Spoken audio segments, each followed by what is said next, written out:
Hi, Ulman. Hi, welcome to episode 19 of Seize the Moment podcast. Today we're going to talk about what would you do if money were no object. And actually I want to ask you, what would you do if Money were no object. Yeah. So, I want to kind of a little bit first talk about the... I love that. That was so random. So, the video that you sent me, the Alan Watts one, which was obviously also called What Would You Do If Money Were No Object? So, the ideas that he had in it were actually really, really cool. And so, like, for those of you guys who've never encountered Alan Watts before, so he was pretty much the person, the American, or I guess technically he's British, so the kind of person from the West who brought Eastern philosophy to the West, so sort of brought it to all of us to kind of and I think he was one of the first translators of like the different Buddhist and Hindu texts, if I'm not mistaken. I might be wrong, but he was definitely the most popular. Yeah, he wrote books like The Taboo Against Knowing Who You Are. He talked a lot about Hindu texts, Buddhist texts, and brought them to a Western audience. And why did we choose Alan Watts? Because Alan Watts is, if you've ever listened to him, he is one of the most charismatic speakers I've ever heard. And also the way he frames the concepts and ideas that are taught in the Hindu religion, in the Buddhist religion, in Zen in general. The way he highlights those concepts, he made them very easy to understand. Or if not easy to understand, he did the best job, definitely for that time period. Yeah, for clarity. Yeah, for clarity. So I definitely am going to answer your question, but I just really, because I think the question itself is really important in the context of that video, what he said. So remember the part that he mentioned about power and about how all of us think like what we really want is power, but then when we kind of actually think through it, we realize maybe not so much. Maybe power isn't the thing that I thought it would be, and it's definitely not the sort of precursor to joy, or the sort of major precursor to joy.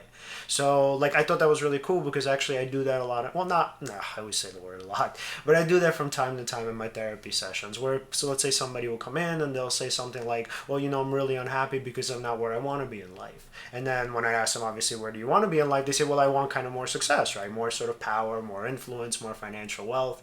And then kind of as we go through the thought process of whether that is or isn't worth the time invested, sometimes, not always obviously, but sometimes they figure out, maybe this actually isn't what I want.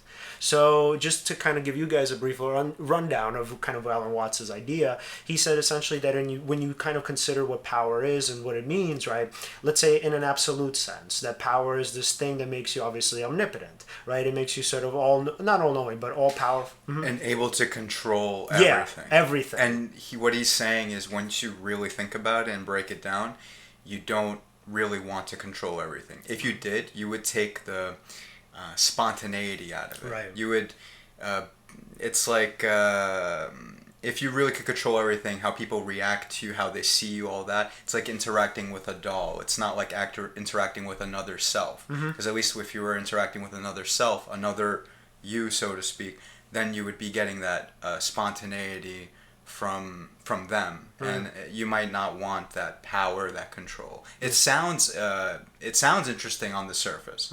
I like the idea. If I could stop time and then do something in the middle of time, like rearrange something in the shot or something like that, and then resume time, and then people will see me like I'm standing over here or something like that. They'll be like, "Whoa, that's kind of cool," but if I really thought about it, I'm not sure if I would really want all that control. Yeah, and even I think over your own life. So the reason why I thought it was a really good idea to talk about the Alan Watts sort of, sort of lecture, for like... It is a lecture. Yeah, it technically is. It's from a lecture that was titled, What Do You Desire? And then What If Money Were No Object is just a snippet of it. But it's like a 50-minute lecture. Oh, I got you. So it was a lecture. So the reason why I think it was a good idea, or I thought it was a good idea to talk about it, was if you were to ask me that question, maybe like, let's say 10 years ago, I would have given you that answer. To feel like I'm fully control or in control of my life. To feel like, let's say, everything in terms of kind of financial success, interpersonal success, right? That was all sort of fully within my grasp. But now that I think about it, right? Like, what would I do if, let's say, and another kind of precursor, right? The purpose of the lecture was to essentially ask his audience, or kind of the listener, obviously at home, was to say, okay, if let's say you were to have $1 million, right, what your values are, what's pretty much important to you in life if let's say you didn't have to kind of sustain it. So for me, right, at that time, if let's say you were to ask me about a decade ago, I would have said, yeah, definitely power, right? Sort of the ability to do whatever I want, right, in the ways that I wanted. So in a way, even when let's say, even if like let's say, technically speaking, I think maybe that's still even kind of implied, because if let's say money were no object, I mean, in a sense you do kind of have power, right? Because you pretty much get to control your life. But then I guess the idea is that it's not necessarily at the forefront of your desires. So I mean, this is a really roundabout way of answering your question, but to answer your question in terms of like what's valuable to me, I would say not necessarily power over, let's say, even my environment, but what I would pretty much do is kind of figure out a way to help make my relationships better. So obviously on top of kind of like reading and kind of doing my own writing, which obviously we'll focus on because that is the point of the show. But then I also kind of work on making my relationships better and sort of fostering the things that I haven't been able to, as let's say I was going through school, as kind of I was building up my practice, and I was doing these things that really took up so much time. Yeah. So 100%, by the way. Yeah, like relationships are really important. It's not something that you can just accumulate in the same way that you accumulate wealth and power.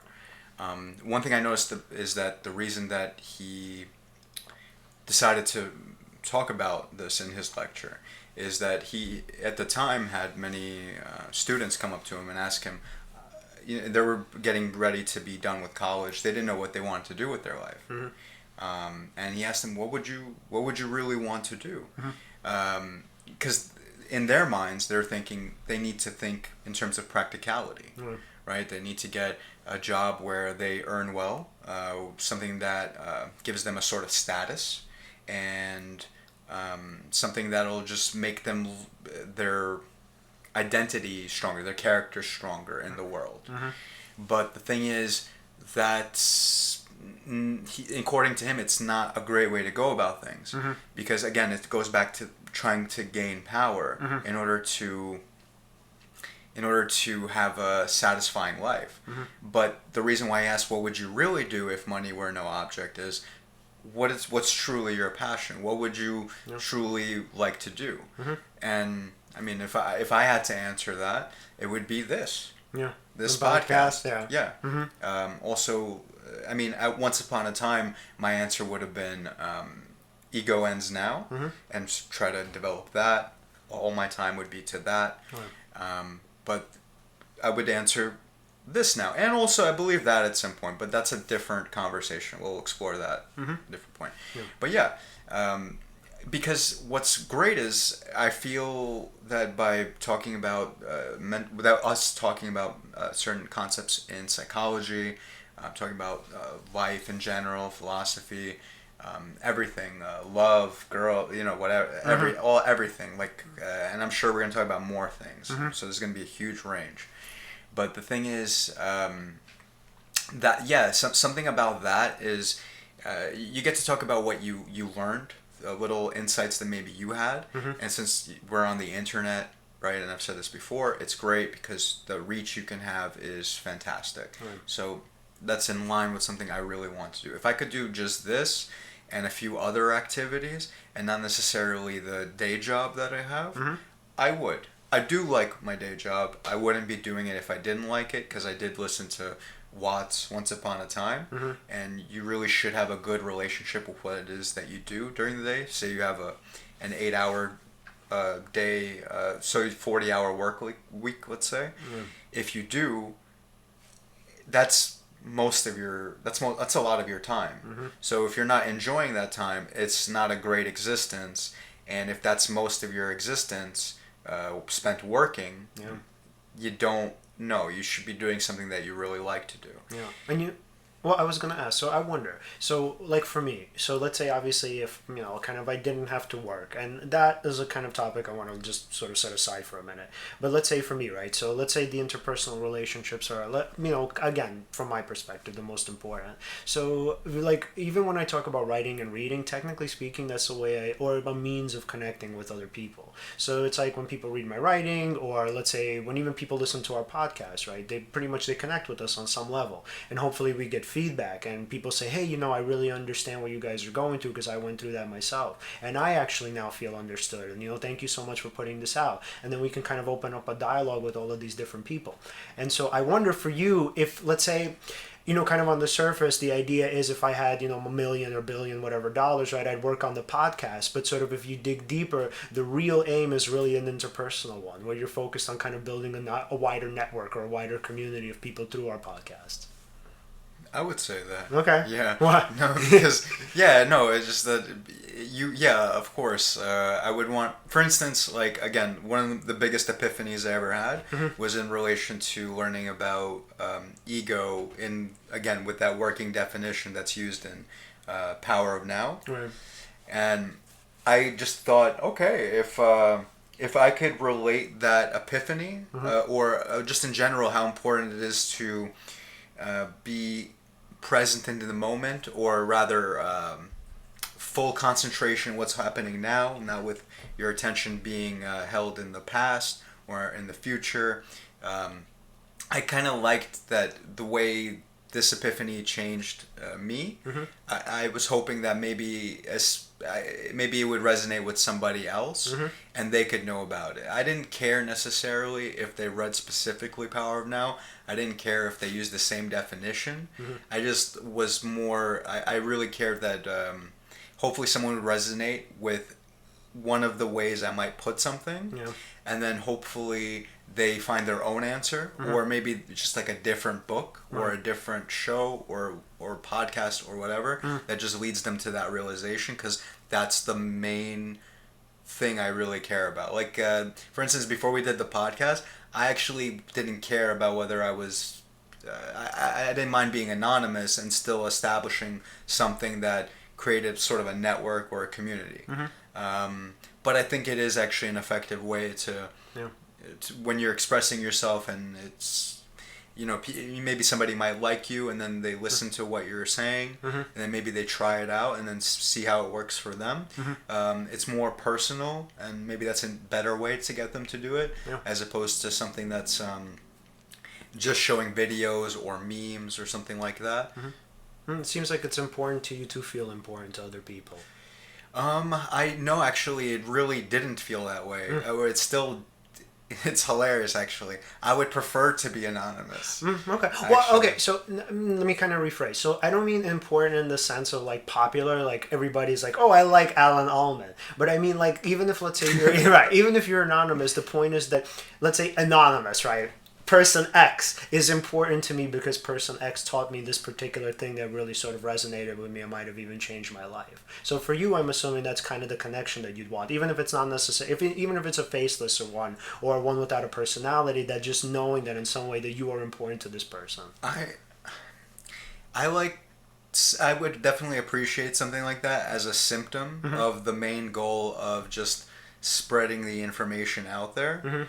So I would definitely appreciate something like that, but it's definitely, or at least on the whatever I can think of right now, it doesn't feel like that's part of it, but there may be that somewhere underneath. Yeah. I mean, my sort of theory, and this is pretty much a hypothesis at this point based on obviously anecdotal information, I think that the vast majority of what we do is literally to form connections and to have sort of intimacy, obviously, and to feel important to other people. So like, what's a good example of this? So like creativity, right? So technically speaking, right, I mean, obviously there are the accolades of kind of whatever they are, of being like a writer, right? For most, obviously, it's not that simple. But even though, like, let's say for a person who's writing, right, a lot of their goals are individualistic. So even for them, most of the time, if you were to ask them what the most important thing or the most important aspect of their writing is, it's not necessarily the prize or whatever. It's not necessarily even the kind of applause of like, hey, wow, really good job. Oh, this is a great, so Tupac, right? So this is like, oh man, I'm so happy that I kind of came up with this thought.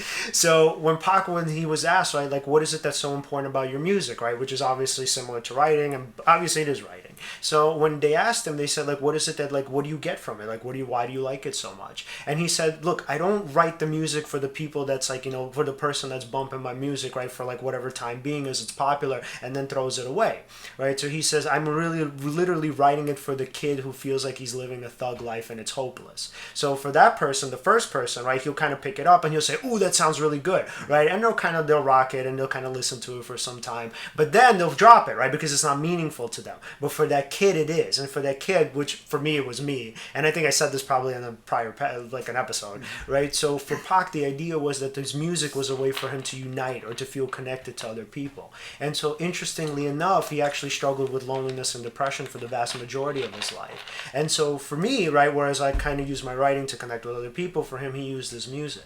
And it's so interesting, I think, that, like, I don't know what the connection or let's say the correlation is, like, between people who struggle with depression and loneliness and creative types. But I can tell you from my own personal experience, the thing that makes creativity so important for me is, like, don't get me wrong, I love the praise, right? I mean, I'm not even going to lie. So that's a great part of it. But the thing that I love most is when somebody will write me a detailed comment, like literally kind of in pointing out, like word for word, what it is about my writing that impacted them. When they'll say, this particular thing you said resonated with me so much, and I felt like, oh my God, I'm not alone, and somebody else is having these experiences. Like, that actually blows me away way more than, kind of like, oh wow, you, like, this is well written, or you did such a good job.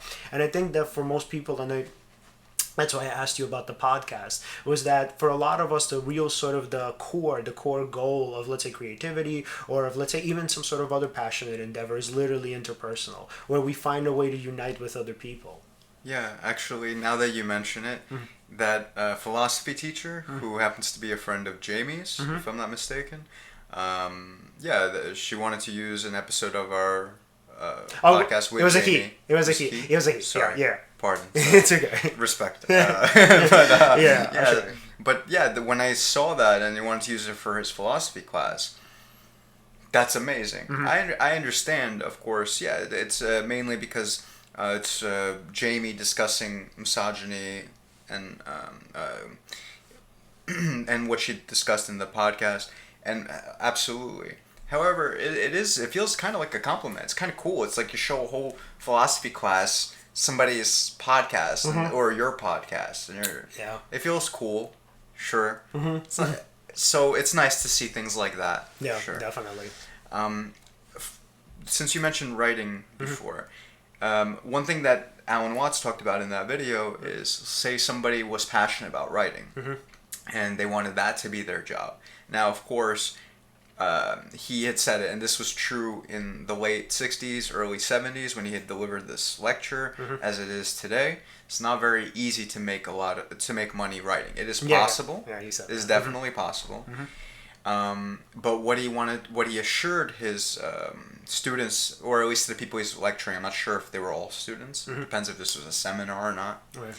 But what he had said to them is, if you become a master at something, anything that you could become a master of is definitely valuable and something that you can actually make money from.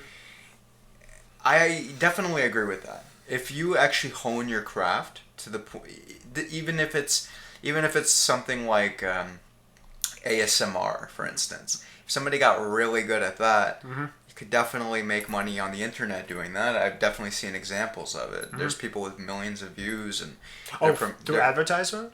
And millions of views, and so they'll do an ad. So ad companies will be attracted to them. They'll do the ad on the episode, and this person will make money. And that's fantastic, and that's because they're doing something that they're passionate about. And it depends. For everyone, the passion is different. Yeah. And what Watts says is, when you're undertaking this passion that you have for the first time, what he's saying is, don't worry about the money, and continue to do your passion, and become really good at it, and attempt at every possible point to make that into your work. However, I will say, just as my own addition to that is, okay, so I think practicality is important. I think that if you need to survive and pay the bills, or you have something going on in your family, you need to support them, all that. it's very tough to say to that person, don't worry about the money. Of course. And do your passion. However, if you are somebody who is in that position, what I might say is to do the work that you're supposed to do to make money while you need money, and then carve out as much time as possible to do whatever your passion is.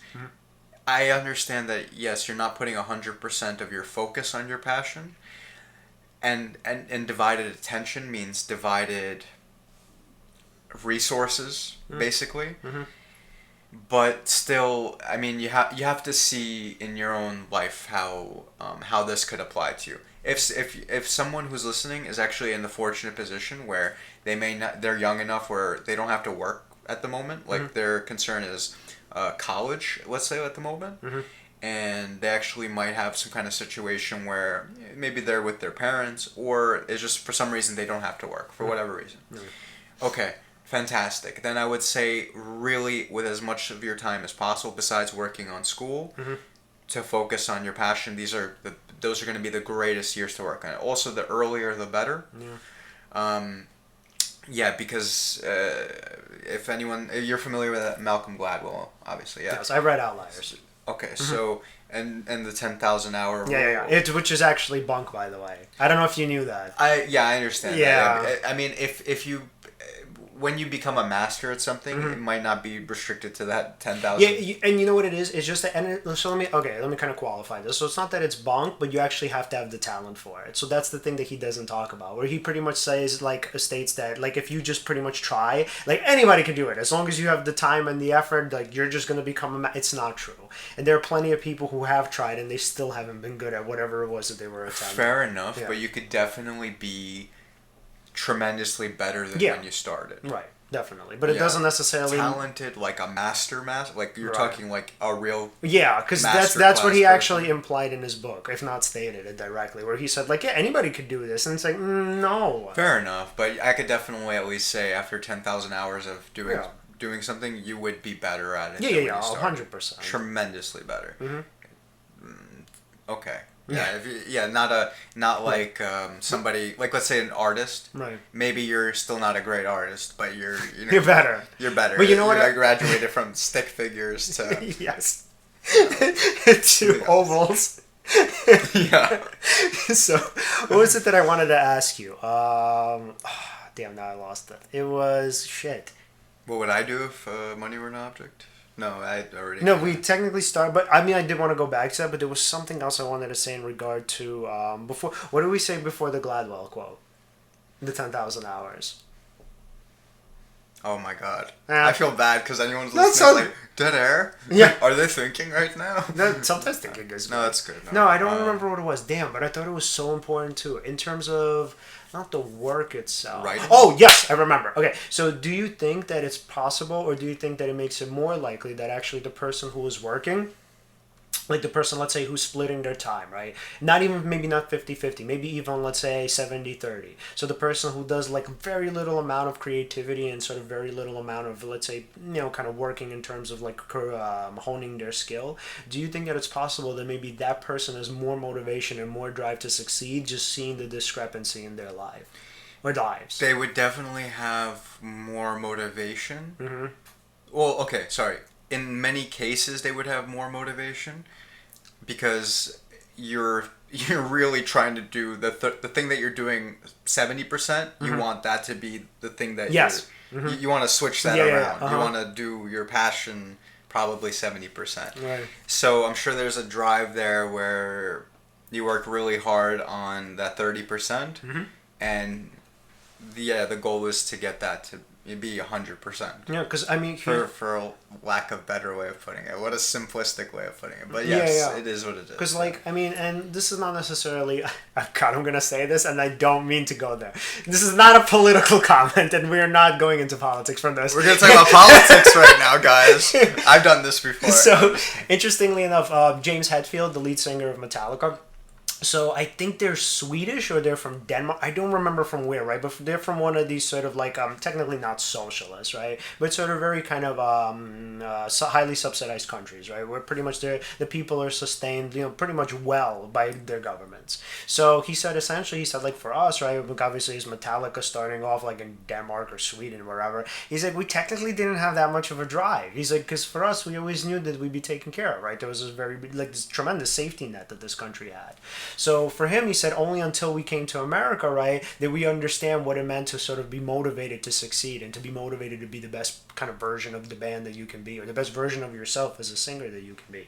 So for him, he's like, when you kind of know that safety net is there, and I don't think like he meant this as an attack on like socialism or anything. I think his point was like, this is my experience. But for him, he said like, if there's like really no contrast between what I'm capable of and let's say what a terrible life can look like, then the thing that I'm capable of, I'm not necessarily going to try to foster because I feel sort of safe and comfortable, and I'm like, maybe individual success isn't that important. Whereas when they all came to the States, they're like, no, we have to make this happen because like we'll be bums here if not.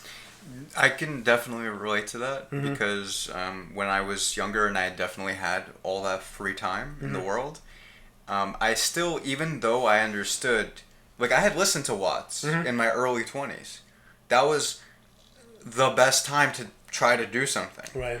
But I was too much in my own comfort zone. Yeah. I had read The Power of Now then.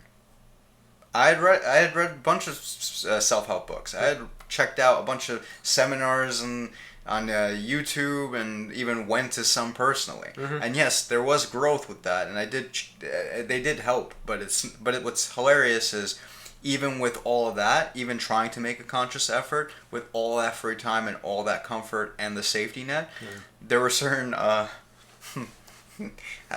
for lack of a better way of putting it, psychological forces. dark psychological forces. No, what's interesting is, like, I just didn't have a discipline. Oh, the drive. Or the drive. Right, because, I didn't have enough adversity. Actually, I did have adversity, but not the kind that, let's say, James Hetfield might have experienced, where they've traveled to America. I'm sure maybe they need to play this road gig so they can have money so that they can eat and live. Then go to the next road so they gig. can eat again. So they can eat again. Yes. Yeah. By the way, interesting fact about Metallica, I'm just going to shift to that. They actually practice 40 minutes of songs when they meet up prior to doing a show. They'll actually do all the songs that they were supposed to do for the show before the show, because they all have lives and they don't meet up the way they used to practice. Yeah, so I thought that was interesting. It's kind of professional. Well, kind of. It is professional. That's really cool. Yeah. Well, that's just a random fact. But, yeah. Back to the video, though.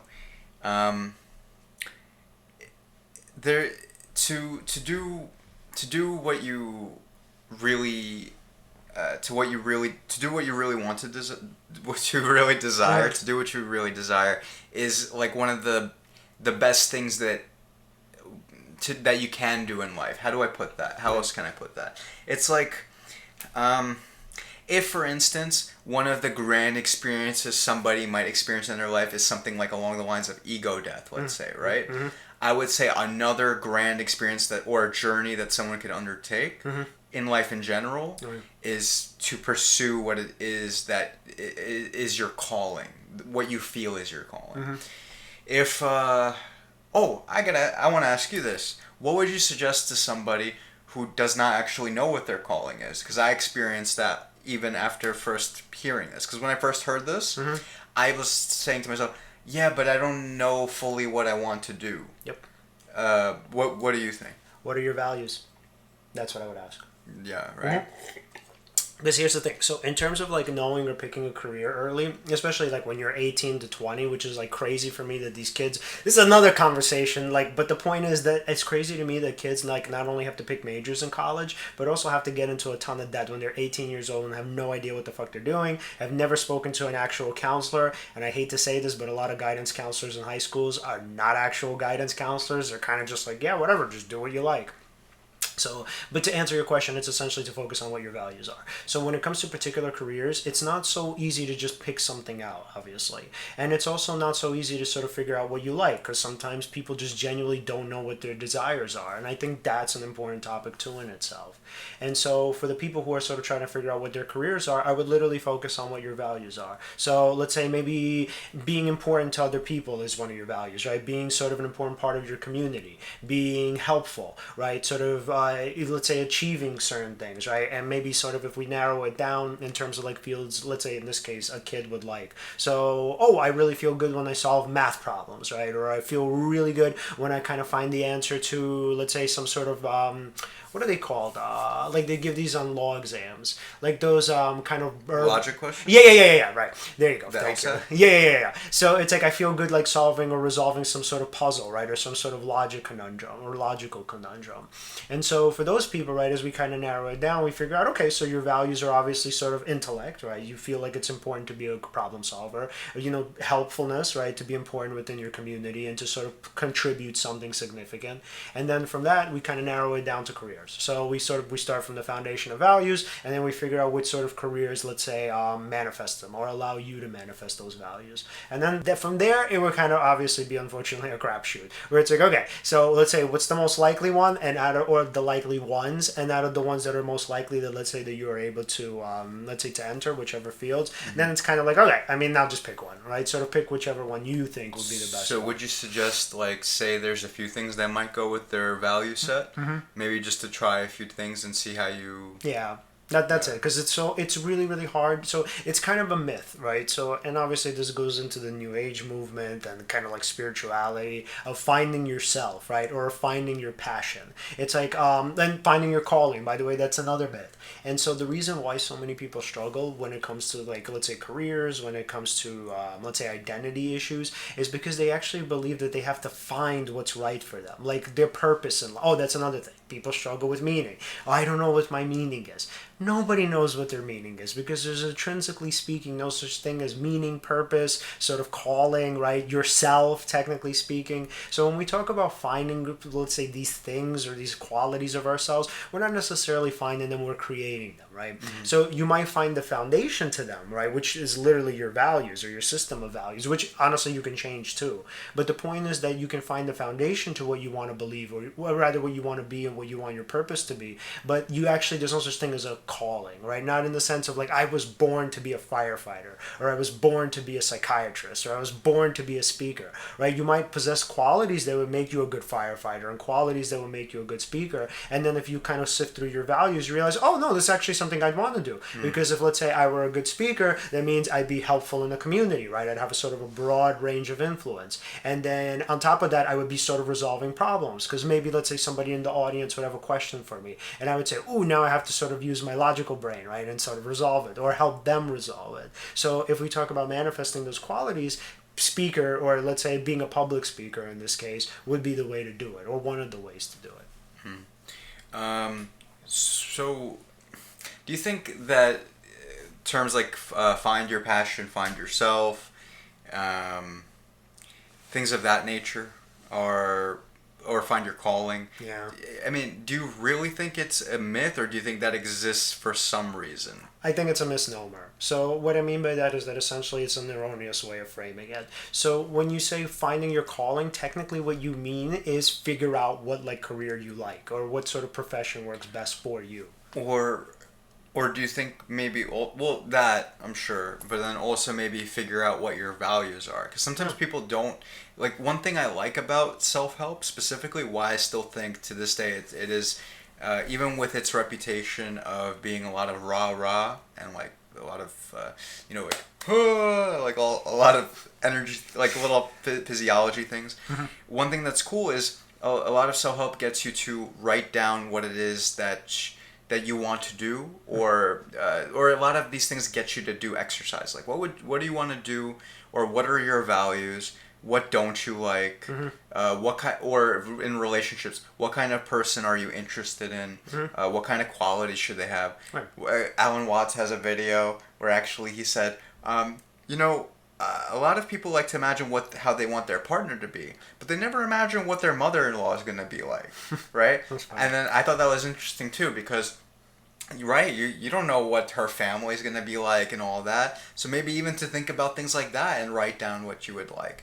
And actually, what's interesting is, I'm not going to get too much into it, but just to stay on that, I noticed that when I did write down what I was looking for, that actually focused me more. I wouldn't then have my attention grabbed by every single attractive girl. Sometimes it would be like, maybe it would be somebody, okay, say I value intelligence, right? I understand you can't pick up on that immediately, but for some reason I might be dialed in to sort of focus on someone who might look intelligent to me.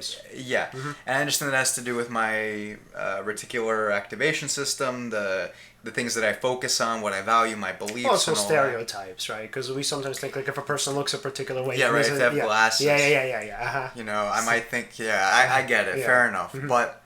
But that's like an example. So maybe then instead of focusing on everyone, have my attention like taken control of all the time, as if like I didn't have control of it myself. By having focused what it is that I'm looking for, then those will be the times maybe my attention will be taken, or I'll just focus on that. And that's just one random thing. Yes. But values, right? Values. So in terms of finding yourself, So I've lost it. I hear you. I do too. So in terms of like finding yourself, I think that's what people really, if not what they mean, that's what they should mean. So when we talk about like finding your passion or finding whatever drives you to be your best self or finding yourself, I think what they literally mean is finding or not finding. I really don't like that term, just because it's not really finding, right? But I guess maybe I'm wrong. Maybe it is. It's a discovery of your values. I can argue how finding yourself actually has some kind of credibility to it. Say somebody's coming from a life lived inauthentically. They're living based on other people's values, not their own. Maybe to fit in, they'll act out certain personality quirks or something like that just to fit in, but it's not how they really feel or something like that. But then they learn about a term like authenticity, and it's the first time they ever heard that term in their life.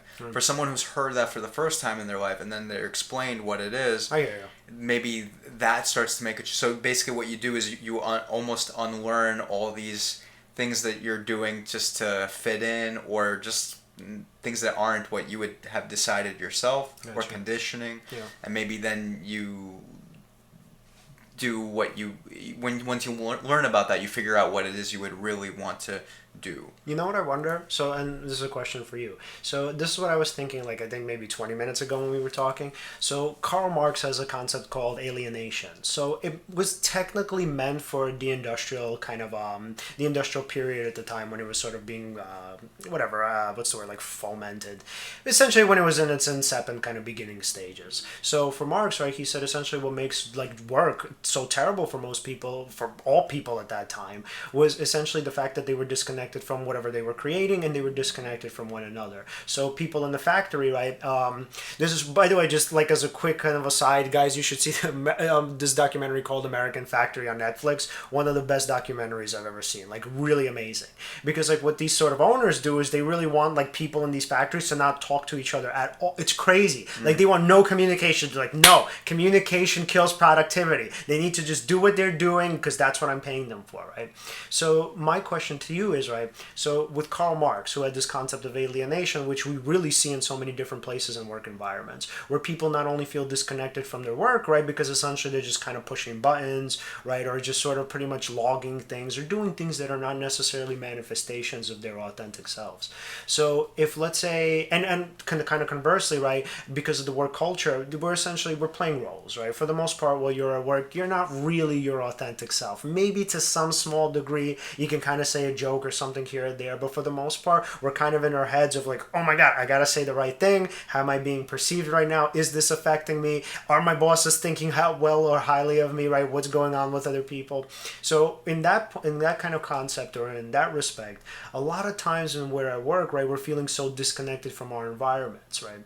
And so when it comes to like, let's say the work environment, and when you said before, like, I'm not so sure if I'd still want to work, or like, maybe not in that capacity, some other capacity. capacity. I wonder for you, right? So let's say if you had, $1 billion and you wouldn't have to work, do you think that that would be kind of the underlying reason for it? Is because a lot of times at work, maybe you feel like, just not in your particular job as, in itself, but I mean, just as work, just the American work culture as it is, do you feel like it's because that most of the time, for 40 hours a week, we really feel so disconnected from not only our work, but from the people around us there? That's definitely the main issue with a lot of people in the workforce. There are some people who are lucky to work at somewhere where that's satisfying to them. It could also still not be their passion, let's say, but it still can be something that they enjoy. But for the people that experience a real disconnect between them and their work, it's like a waste. It's not a waste of time. You are making money, but it's strange because that's living in a sort of miserable existence. And then there's a few ways to deal with that. First of all, sorry, just to answer what you were saying. If I had $1 billion, no, I was going to say something outrageous. No. If I have $1 billion, still, I would be working on stuff like this. I would still work. Right. It's not that I wouldn't want to work. Also, I've had periods of joblessness where it's not been fun at all. Like maybe for the first month, and I was into video games and all this kind of stuff. It's fantastic, and you catch up on all the shows that everyone said to watch that you have no time to watch. Fantastic. But what will happen is, without having something to concentrate on, without having, let's say, a quote unquote purpose or a mission or something that you're working on, you'll just be disconnected from your day to day as well. At least I experienced that. You feel kind of alienated from your even environment on your own. It's also say I was at home all the time, and then I had a bunch of free time, but I was pretty much like a hermit. So anytime I did go outside, it was actually kind of weird. It felt weird to interact with people. I'm not even kidding. I mean, sometimes is that you? Yeah, it was like that. I'd come out. The sun is like, I opened it was also dark all the time in my house. So I would open up the shades, and then like the sun is coming through, and I'm like, But and I found ways around that too. Actually, in some ways, I was having a period of isolation was actually very good. It also got me in touch with who I am, what I really think, not having too many outside influences. So actually, in that respect, sometimes that was good. But for too long, it's not. It made me a little weird, so to speak. But there are ways around feeling disengaged at work. One is if you learn about things like flow state and how to purposefully get into one. Have you ever read the important book, The Power of Now? We have a meme. One day when we do our own memes, you're going to see that one. There's one where have you ever read The Power of Now? I did something where my eyebrows up and The important book, The Power of Now. Yeah. Oh no, you said the popular book. Have you ever read the popular book, The Power of Now? By the way, we really should. I'm going to remember this. I'm going to call me Ishmael and give that story. Oh, the Harry Potter one? Yeah, because I thought about that even before doing this podcast today. I was like, how did I forget? And it's not from being like an asshole. It's just like, that happens, I suppose, but I'll remember to do it. Okay. Yeah. But anyway, that aside, learning to get into a flow state and how to do that. I would also look into, just in general, being focused in the moment. Like, for instance, if I'm doing some kind of task that's, let's say even something as simple as data entry, right? I understand that I can be thinking about what am I going to be doing later, or I can't wait till this is over, or something like that, or I'm looking at the clock while I'm doing it.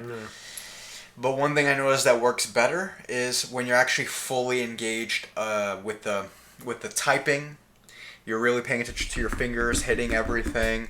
You're paying attention to the data that's there on the screen. You might pay attention to the feelings inside of your body, sensations, all that. Then what happens is you actually kind of get into you can argue that you already get into a flow state at that point, because what happens is you don't feel the time as much because you're actually focused on doing the task. And if for example you could frame it in a way of what does this task really accomplish, for instance, I don't know, I think for legal, I don't know, I don't think I'm allowed to say where I work on the podcast, but let's say somebody is working, for example, at let's say, just as an example, an insurance company or something like that, let's say health insurance or something, and they framed it as any of the actions that they're taking at work actually in some connected way either helps the company exist so that it can help people health insurance wise, or say you're actually helping people with something related to their health insurance, you're actually doing a service, making sure that their health continues and all that. Things of that nature. If you could frame how your work might impact things on a higher level, that could be interesting. Depends. It is very dependent. If somebody's even doing garbage disposal, like just and they're maybe they like their job, but say like somebody was in a case where they don't like the job, right? Well, technically what you're doing is you're cleaning up the environment, you're making sure that everyone has a clean setting. You could frame it in all kinds of ways. That's just a strange example. I'm sure there's other actually ones. I like that.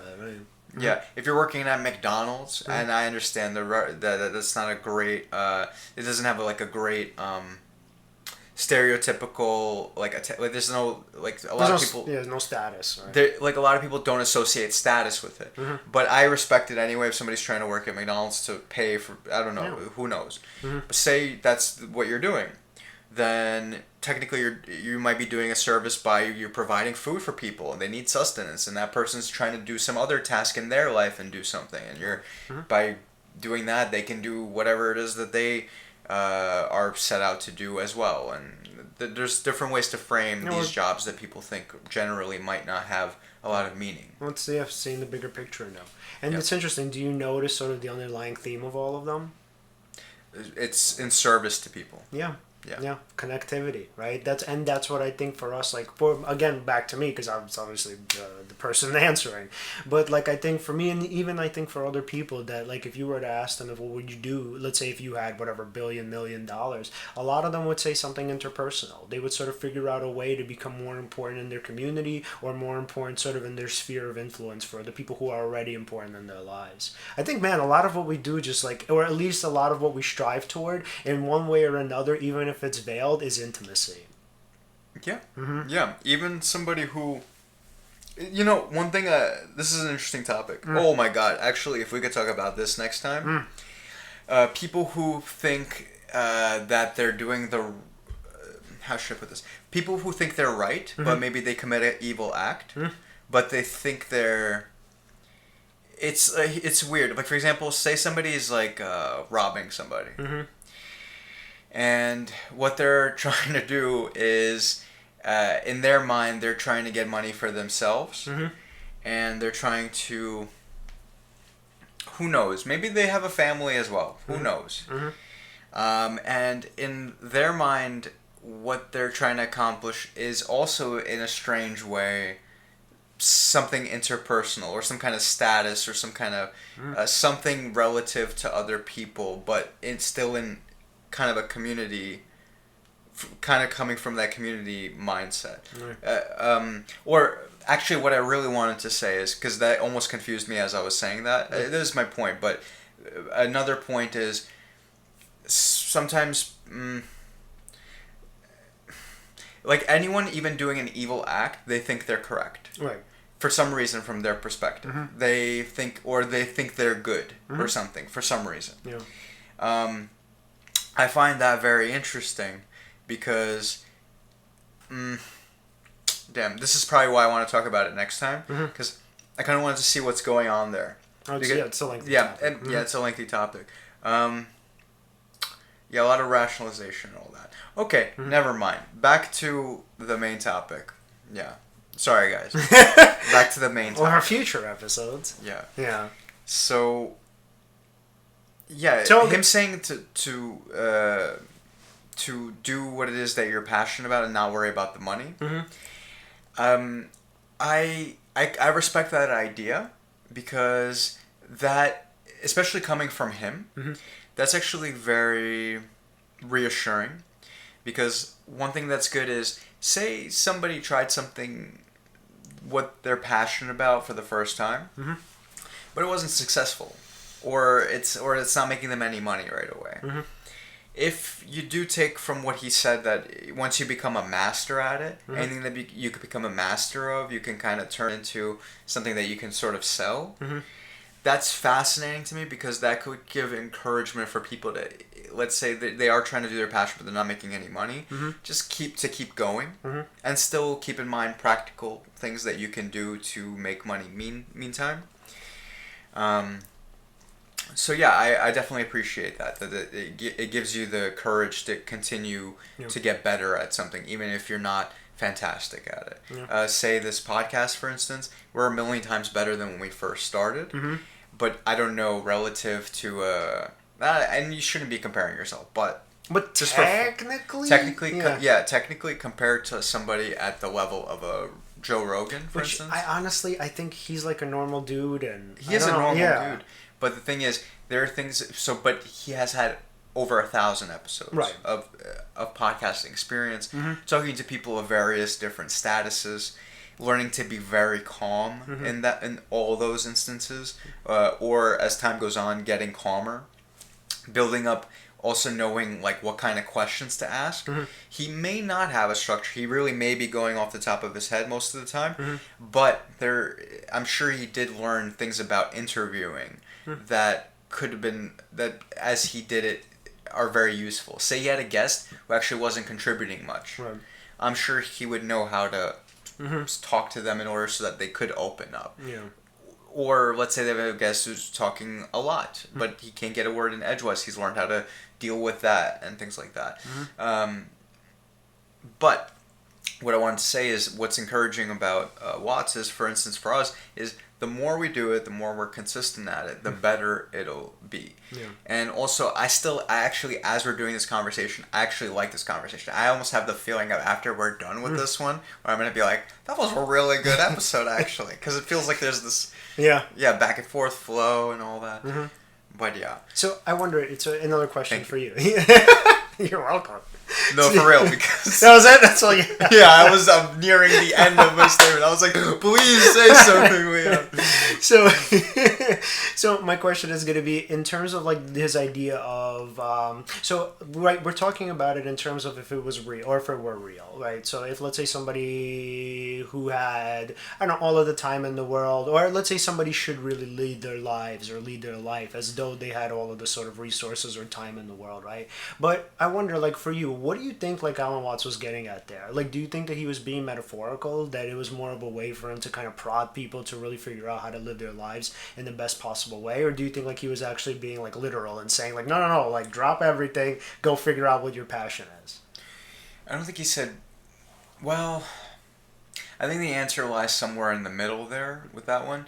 Because, for instance, he uses as an example, say you like riding horses. Yes. Would you like to teach at a riding school?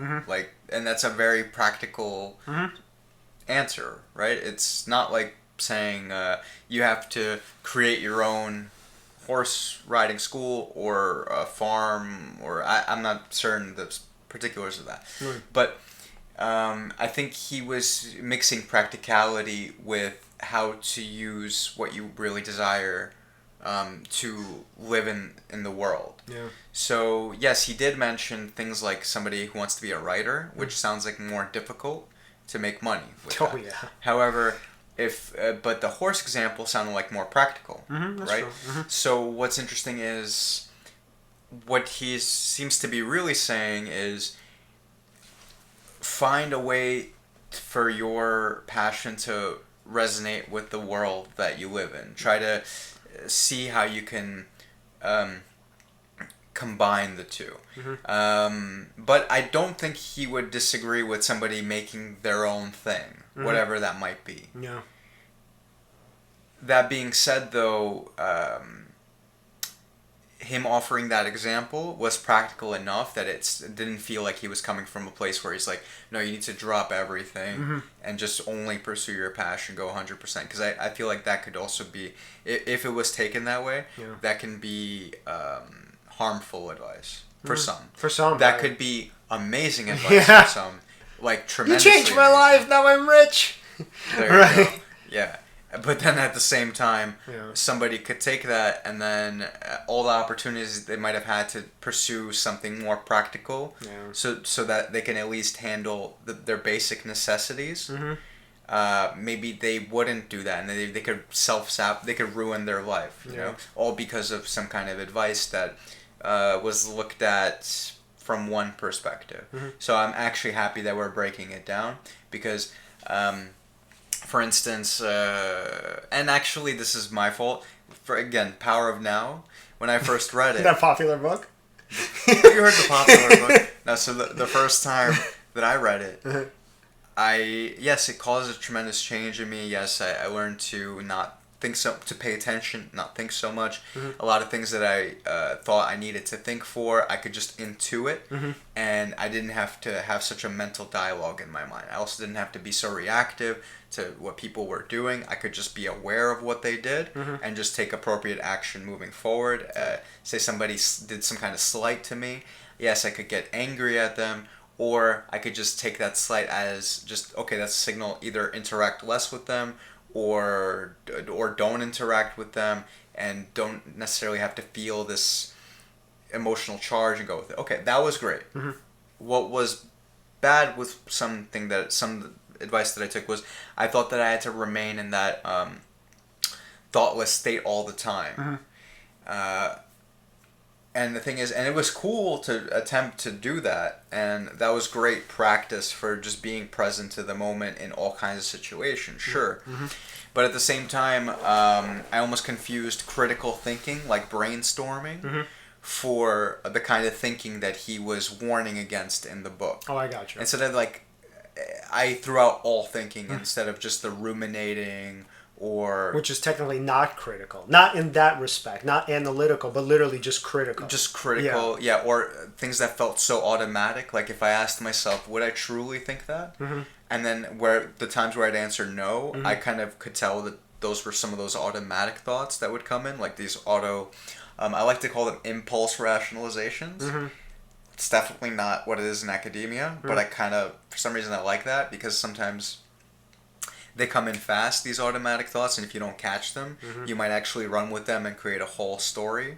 Whereas if you caught them, you might have interpreted a situation differently. So yeah, I'm happy we're breaking it down with Alan Watts because, yeah, it can eliminate things like that happening where, you could end up wasting your time. Yeah, but you know what's so interesting though? I have to say, man, the people who do actually, whatever, if you can view it that way, quote unquote, waste their time, to me are like the most courageous and commendable. Like imagine spending like 10 to whatever 15 years just trying to become a comedian. And then like somewhere down the line, you're like, shit, this really isn't going where I wanted to. But you spent so much time doing it. And man, like I gotta say, because most people wouldn't do it, like that to me is amazing. Actually, I wouldn't call that wasting time. Yeah. I mean, what I meant by wasting time is when you take a piece of advice that might have been good, but then interpret it wrong. Somebody who's a comedian, for example, comedians in general, I hear that they're not even considered good in the comedy world or even amongst other comedians until you're there like 10 years at least. Wow. Which means 10 years almost of making no money. Yep. That sounds rough. Yeah. And it doesn't mean that they were doing just that. I've heard of comedians who have done either waitressing or as a waiter or some other kind of side job as they do their thing. I'm not suggesting that they're not making money elsewhere. But yeah, these are the... Yeah. It's tough. It's tough. Yeah, and it really kind of begs the question, well, his question of what is a meaningful life? And I think if I had to kind of give my own interpretation symbolically, I think that's what he was really asking people, to really figure out what the purpose of your existence is. What do you think? Definitely. Because if your life is devoid of meaning and you're just living based on other people's values or on conditioning or what society tells you to be, yes, you can get short-term instant gratification from achieving certain status levels. but those are fleeting. There's no consistency to your own self-esteem or your own relationship to life. You would keep needing something new to happen in order to feel good about life in general, instead of having something that you're really passionate about and sort of this constant drive to attain or shoot towards. Yeah. So, yeah. If you're not shooting towards something, it's not fun. It may be at first you get certain achievements and you like them, but there's no satisfaction. It's like that song by the Rolling Stones, "Can't Get No Satisfaction." It's not going to be gotten from things. No. It's going to be from your relationship to your life, to the people who you care about, to friends, family. Right. Isn't it amazing how like people get it or make those pitfalls, like where literally they think that wealth and success or whatever, the way they define financial, or well, technically the way they define success, which is financial, and that they think wealth and power are going to make them happy, only to realize how awful it actually is when they have it. And you know what? This is also not a new kind of thing. I've heard this discussion, like this sort of talk, for years now. One thing I noticed, which is interesting, is that there are people who have had these realizations that you're not gonna, it's not from wealth and power that you're gonna be happy. But what's fascinating is some people, after having internalized that, they're in the working world, and at some point they forget what it is that they internalized at one point. And they almost sometimes fall into a trap of thinking, no, I realize that being present at a moment is important. I realize that meaning outweighs everything, and interpersonal relationships are the most important thing. But then they're like, okay, now that I understand that, I'm going to come to these things that I have to do practically with that attitude. But then that thing that they come to, it starts to have a sort of momentum to it that eventually sometimes gets you trapped in thinking, oh, I do need this next promotion, or I need this other piece of status connected to this job, and it kind of gets you to be a little myopic. And so it's good to, so what I would say is it's definitely good to be vigilant, because but the main point is, yes, you won't find happiness through things, but always be vigilant so you don't get caught up in the trap of that, because you might have realized at one point, but you might forget at another. Right, and just, kind of from nuanced thinking, sometimes people are actually really happy when they're wealthy, and obviously kind of, let's say if they have high status and are wealthy, but, right, the caveat there is that's only if they provided an important service for their community. So if they use that money, right, so let's say open up a nonprofit, or they use that money to open up some other sort of type of organization, the point is that kind of helps communities, then it's okay, because then they feel like they're significant, that they matter, again, going back to intimacy, right, they feel this sort of close connection to people, that people really care for them, that their existence matters. That's probably, if we talk about kind of the foundation of joy, I really think, again, my sort of assessment, right, doesn't necessarily indicate sort of any universal truth, but it could. So is that somewhere in the middle or somewhere at the core, the thing that makes us happy is literally that our existence matters, that we are important. Not in any sort of cosmic sense where, like, yes, we're going to affect the universe, obviously never going to happen. Most likely not even in a grand sense, and people could even argue a grand sense isn't really that important because it's not cosmic, but on a sort of communal level and on a local level, where at the least, right, where let's say the people that you affect and the people that you're important to are essentially people who matter to you, people who you love. And so for me, the idea is that the core of joy, or the core sense of sort of self-worth and self-esteem, is that my existence matters, right? And that's tied into intimacy, that's tied into sort of service, right, like we talked about, that's tied into purpose and meaning. And so if somebody's, let's say, has attained, let's say, even some, I don't know, moderate amount of wealth, and they're able to use that wealth in the service of some kind of global good, and by global I just mean kind of, communal, not necessarily global.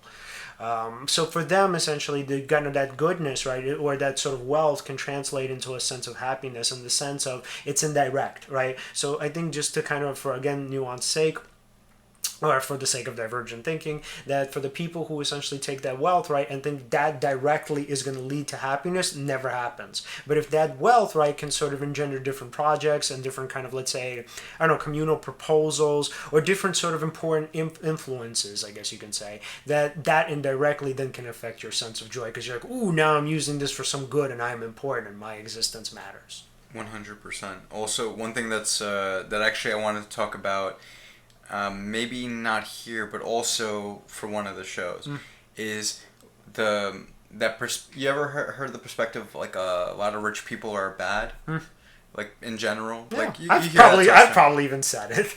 But what's fascinating, and I'm sure there are a bunch that are bad, but what's fascinating is, I think there's a lot of rich people who are really good as well. Yeah. Like a lot.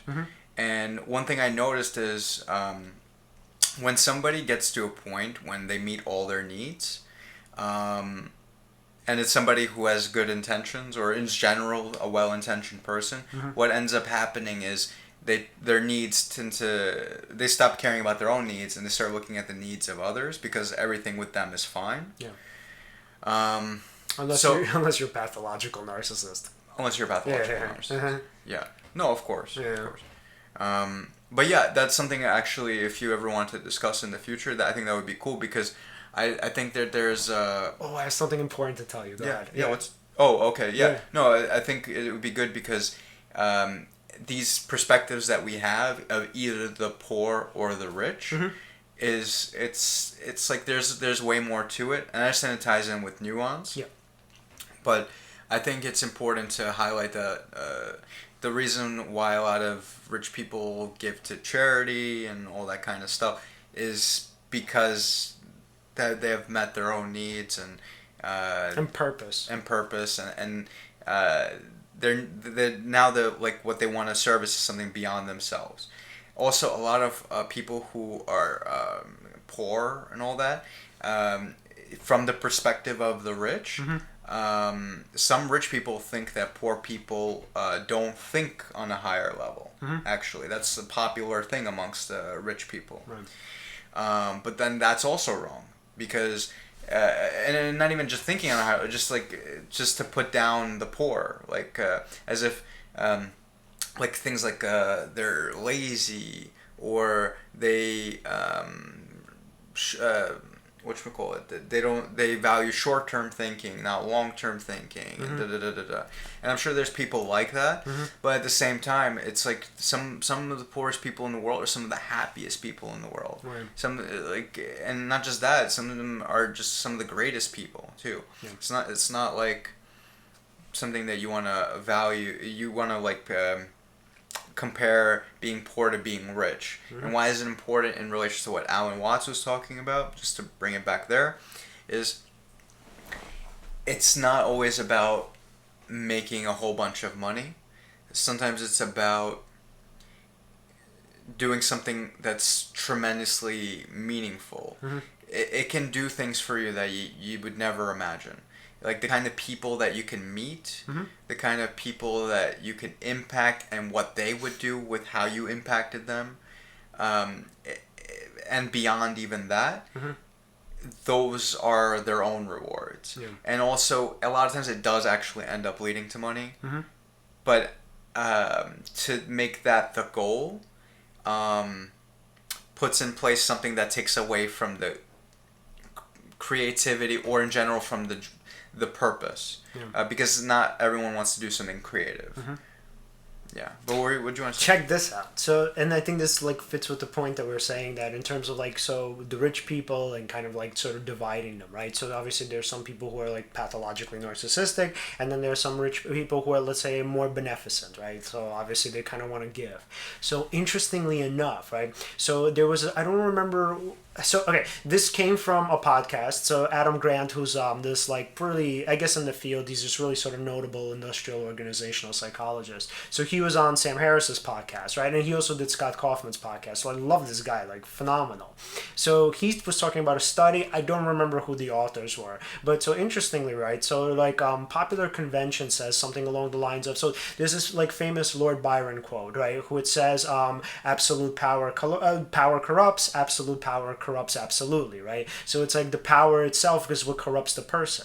And so interestingly enough, we actually translate that over to wealth too, of like, oh, you shouldn't have so much money because that's like corrupting, right? And there was something, I don't know if it was in the Bible. Oh, man, wow, my memory for this isn't good. But it was something in the Bible about like that money is the root of all evil, right? That famous quote, right? Essentially, so actually research shows that that's not true.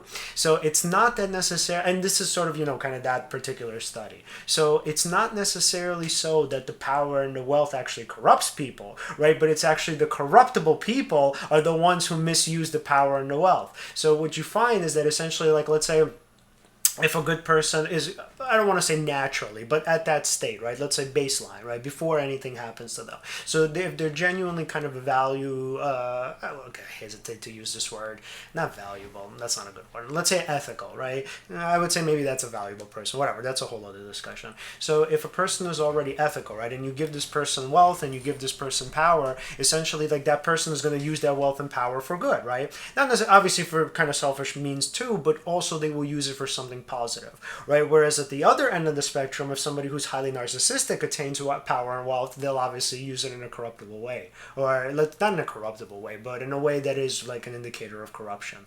So interestingly enough, and Adam Grant was talking about this, before Richard Nixon was even president, he was a lawyer, and he was such a fucking awful lawyer that there was a moment where the judge looked at him and he said, "Man, I literally hope that you never practice in front of me again." He's like this is all, he's like, you are like literally, I don't remember exactly what he said, but he pretty much implied that he was a pretty awful like human being. And he's like you have no ethics, like you have none. And obviously what happened, Watergate. So interestingly, what we see is that like when it comes to wealth, sometimes the fear is that, okay, like rich people are notoriously, let's say, evil because they have to be, right? Like that's not, obviously, like they're wealthy, like that's what wealth does to people, and they're powerful, and that's what power does to people. Not true, right? Nuanced thinking actually says, and research says, that it's actually coming from the sort of the person's inner value system that makes them one thing over the other. So if you give a good person, right, again, sort of, I get it in black and white terms, not everybody's obviously good or bad, but the point is that if you find a person who has like a good sort of, let's say, a pro-social system of values, right, that we all agree with are good values, and you give that person a lot of power and a lot of money, they're actually going to do a lot of good with it, as opposed to somebody like Richard Nixon. Interesting, right? Very interesting. Yeah, so, and I was like, wow, that's so cool. Yeah. No, yeah, of course. That's why we should be analyzing a lot of these famous sayings, like money is the root of all evil. Mm-hmm. Yeah. Out of curiosity, let's see. Yeah, you have any final thoughts on the Alan Watts? What I guess the thing that I would say that I like the most was his assessment of power. And like for you guys, obviously, I hope that you guys check out the video. What the name of it was? What would you do if money was no object? Right. And so I thought his assessment of power was really cool because it's something that I do in my day-to-day. So with clients that I see who are like obviously kind of obsessed with status and wealth and power, when we go through these discussions and these explorations of what power actually is and what it means, somewhere down the line, some of them, not all obviously, but they kind of have the realization of, oh shit, this actually isn't that great, and I don't really think that it'll make me so happy. And I mean, that's a whole discussion in itself, right? Obviously, kind of we're out of time, but for you guys, I really hope you check it out because a lot of the points that he makes about power are very similar to the points that we come to together in session. Crazy, right? Yeah. What about you? One thing that I like in terms of, that power part is that by letting go the need to control what somebody else does or how they're going to react or your relationship with them, what's fascinating is it's like this paradoxical thing occurs. When you don't try to control what they do, they surprise you. And many times pleasantly surprise you. And it's funny, it's weird. It's like, and I've come from both sides of it. There have been times I've tried to control what's going on, and I've been met with a lot of blowback. Also, just a lot of misunderstandings and things of that nature. But then other times, when I let go of control and let's say I didn't have the same how should I put this? Like when I wanted to control things, I cared so much. Mm-hmm. You would think you want somebody to care, but it was coming from the wrong place. It was a I would selfish say. care. Yeah. Uh-huh. But then when I let go and I didn't, it's not that I didn't care. I still cared, but it was kind of like, if this happens, great. If this doesn't happen, great. Mm-hmm. Whatever happens, great. Mm-hmm. Whatever. I'm just going to do what I'm going to do. But it's strange. It was like when I came from that sort of a place, paradoxically, I got everything I ever wanted when I was interested in power. And that was interesting to me. Mm-hmm. Yeah. I think that's probably the most important statement of the show. I kid you not. All right. Yeah. Well then, guys, if you want to... Good note to leave it off on. 100%. And if you want to follow us at Seize the Moment Podcast on Facebook and Instagram, and at Seize_podcast on Twitter. Remember to like and subscribe and hit the bell. And yeah, we'll see you guys next time. Thank you. See ya.